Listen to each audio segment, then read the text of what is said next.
All right, man. Sounds good. All right. Well, welcome. This will be take two of this, the East Coast Offense for Youth (ECO), as talked about on the Dumb Coach messaging boards. If I start to cut out or whatever, just shoot something into the text chat, and then I'll slow down and try to regroup here.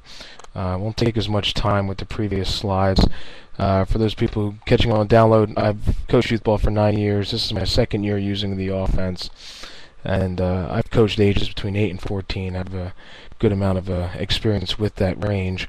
A lot of the stuff that we have ran, I learned from Rich Kelly and Bill Mountjoy. I'm fortunate enough to have Rich Kelly in the same part of the state as I am in Pennsylvania, and with his help the last 2 years we've been able to make pretty deep playoff runs, both unfortunately ending in the semifinals. Okay, so what is it? It's the East Coast offense. It is a pro-style offense, more towards the run-oriented side than the pass-oriented side. I took this clip from a Bill Mountjoy post on Dumb Coach.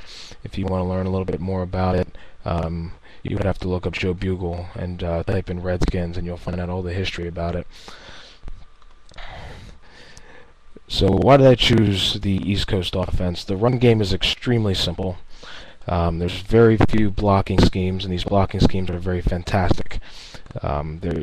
They're coaching intensive, but the kids can adapt to it very quickly, and become very comfortable in it very quickly, as opposed to previous years. I ran wing T, double wing, spread. This stuff really seems to get the kids thinking and increases their football IQ. The pass game is a little more complicated, but not really much. We used concepts. We'll get into that later.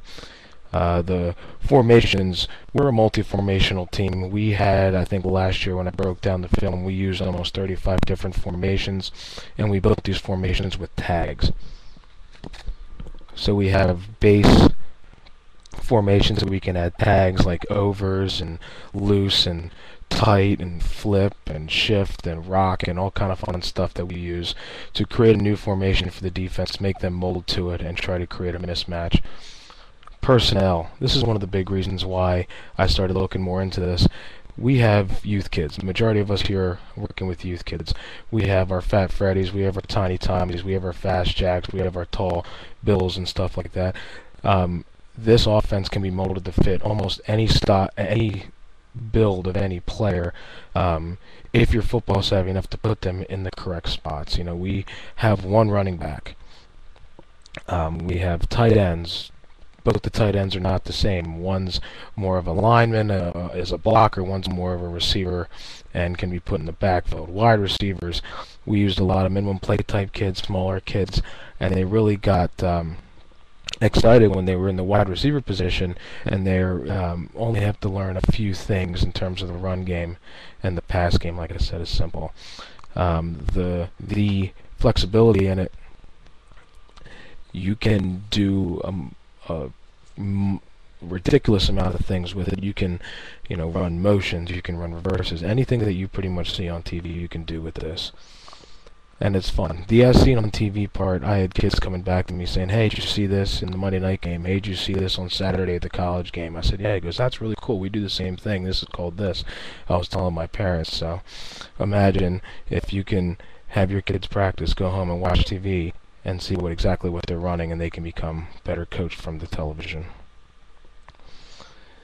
Our general play call information, we are a no-huddle team. My offensive coordinator will be on the field. Last year we were yelling, we used some cards, we used some numbers, we used some code, but basically the way it works is our offensive coordinator will yell out a personnel change if there is one. We had 3 major personnel groups: Alabama, which is our base, 2 tight ends, 2 wide receiver, 1 running back; Hawaii, which is 2 tight ends, an extra H, a fullback, and a running back, very run-oriented, Stanford-like; and Oregon was more of our spread.